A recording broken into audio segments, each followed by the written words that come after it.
ketok palu oleh pemerintah ya untuk kenaikan PPN menjadi 12% berlaku di awal tahun 2025. Tanggapan dari DPR sendiri berkaitan dengan hal ini, evaluasi dari kebijakan yang akan diterapkan oleh pemerintah ini seperti apa?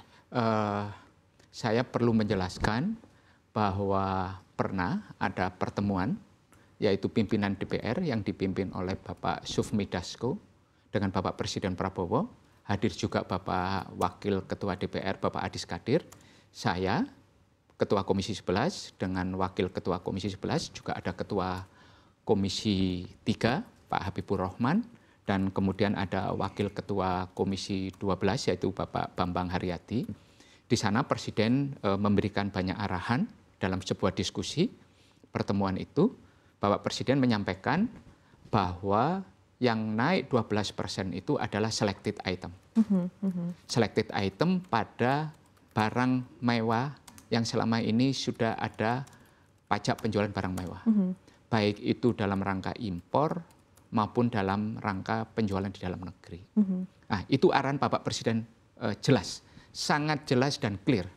Pada pertemuan itu Bapak Presiden juga menyampaikan bahwa di luar itu semua masih 11%. Oke, baik. Bahkan dalam pertemuan itu saya boleh sedikit menceritakan pertemuan itu. Baik. Pertemuan kami dengan Bapak Presiden yang dipimpin oleh Bapak Profesor Sufmi Dasko dengan Bapak Presiden Prabowo Subianto di Istana. Ada Bapak Mensesnek waktu itu juga, Pak Prasetyo Hadi, dan Bapak Sesnek yaitu Pak Teddy, Mayor Teddy.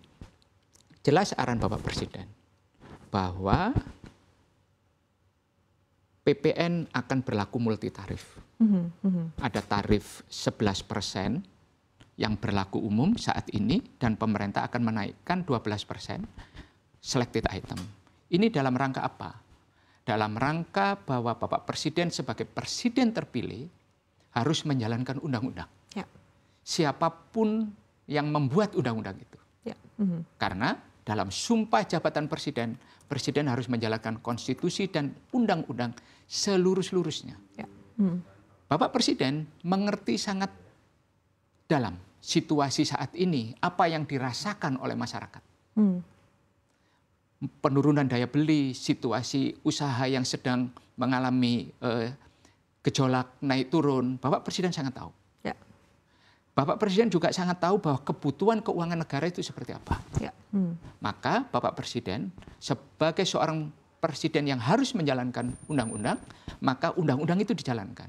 Tetapi dengan memperhatikan situasi dan kondisi. Dengan ada ketentuan tertentu begitu. Maka di dalam undang-undang itu, di pasal 7 itu jelas. Tanggal 1 April 2022, Undang-Undang Nomor 7 mengenai harmonisasi peraturan perpajakan, tanggal 7 Oktober 2021 itu disebutkan bahwa periode 1 April 2022 itu akan 11%. Ya. Dan kemudian di ayat 2-nya mengatakan periode 1 Januari 2025 yang akan datang itu 12%. Ya. 12%. Nah, ini amanat undang-undang. Undang-undang ini jelas mengamanatkan kepada presiden siapapun presidennya. Maka Pak Prabowo akan menjalankan. Nah, inilah yang akan dijalankan. Presiden tahu situasinya, maka dilakukan upaya-upaya moderasi. Ya. Nah, sekarang tugas berikutnya kami adalah bagaimana apa yang menjadi arahan Bapak Presiden itu dijalankan oleh para pengambil kebijakan. Oke, baik. Supaya apa? Supaya tidak menimbulkan gejolak di masyarakat. Baik, baik. Nah, apa yang terjadi sekarang? Yang terjadi sekarang itu adalah ada beberapa sebagian partai politik yang mempermasalahkan kenaikan ini. Kenaikan ini.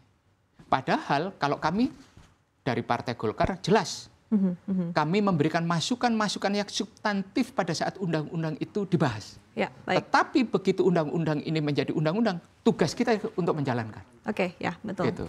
Nah, kalau kemudian ada moderasi, ada policy-policy yang harus dilaksanakan. Misalnya Bapak Presiden sudah sangat bijaksana mengatakan bahwa selected item hanya pada barang mewah. Baik. Nah, baik. ini kan harus diikuti oleh para pengambil kebijakan.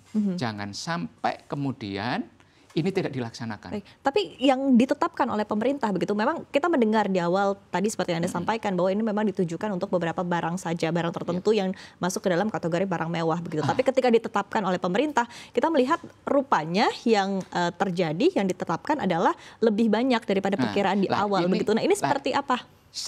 Masih ada tanggal 1 Januari. Ada 1 Januari. Tentunya setelah berdiskusi dengan pimpinan DPR pada saat itu, Bapak Presiden tentunya juga ada rapat dengan kabinet. Ya. Nah, tentunya kan kita harus nyari titik temu. Apakah seberapa jauh perintah Bapak Presiden ini dilaksanakan? Oke. Itu kan harus kita ingatkan. Ada diskusi Bapak Presiden dengan DPR, dan dalam pelaksanaan bagaimana kan tugas kami, para partai politik di pemerintahnya Bapak Presiden ini mengingatkan para pembantu Presiden untuk mengikuti Presiden, jangan berkurang 1 titik pun. Ya. Karena beliau adalah presiden yang dipilih oleh rakyat. Baik. Tapi apakah mungkin masih akan ada perubahan begitu? Makanya pada saat ada beberapa perbedaan, saat diumumkan itu, menurut saya itu kan baru rilis awal. Oke. Mudah-mudahan nanti ada sebuah upaya moderasi bagaimana mengikuti arahan Bapak Presiden itu dijalankan dengan baik. Oke. Kita tahu semua bahwa perintah Bapak Presiden itu harus dilaksanakan dengan baik. Dan menurut Anda perintah dari Pak Presiden masih sama begitu ya, seperti yang mudah-mudahan dilaksanakan pertemuan sebelumnya saya yakin dengan DPR. Perintah Pak Presiden akan dilaksanakan dengan baik oleh menteri-menteri para pembantu Presiden di kabinet. Baik, artinya menurut Anda memang masih perlu ada adjustment begitu dari... Perlu ada adjustment. Karena jangan sampai yang selected item itu 11%-nya, bukan 12%-nya. Ya, nah, ini yang harus diingatkan. Itu. Jadi perintah Bapak Presiden itu yang selected item itu adalah 12%. Oke, bukan baik. 11%-nya. Baik, ketika kita bedah lagi begitu ya kan sudah ditetapkan oleh pemerintah begitu apa saja yang PPN-nya tetap 11%, apa saja yang naik, which is semuanya hampir mostly semuanya naik begitu kecuali beberapa barang makanya ini kan sembako. Harus kita ingatkan. Masih ada 1 Januari. Oke, tapi kurang dari 10 hari lagi Pak Misbakun. Lah inilah yang harus cepat diambil keputusannya. Karena bagaimanapun juga pelaksanaan undang-undang itu ada kaidah-kaidah administrasi perpajakannya.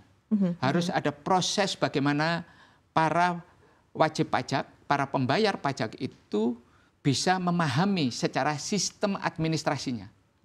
Ya kan, sistem administrasi. Walaupun saya tahu pasti masyarakat kan tinggal, item mana saja yang kena 12%, dan dari sisi barang mewah, terus kemana saja yang tetap begitu, 11%, dari yang selama ini diterapkan, maka masyarakat kan, ternyata ini, saya tidak kena, dan sebagainya. Dan secara administrasi saya tinggal menjalankan seperti apa, kewajiban SPT masa saya, bulanan PPN saya.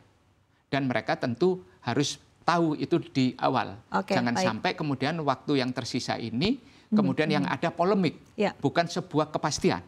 Nah, tugas saya adalah mengingatkan kembali supaya masyarakat diberikan waktu yang cukup oleh pengambil kebijakan bahwa kebijakannya sudah firm seperti ini. Arahan Presiden dijalankan seperti ini, tidak berkurang sedikit pun.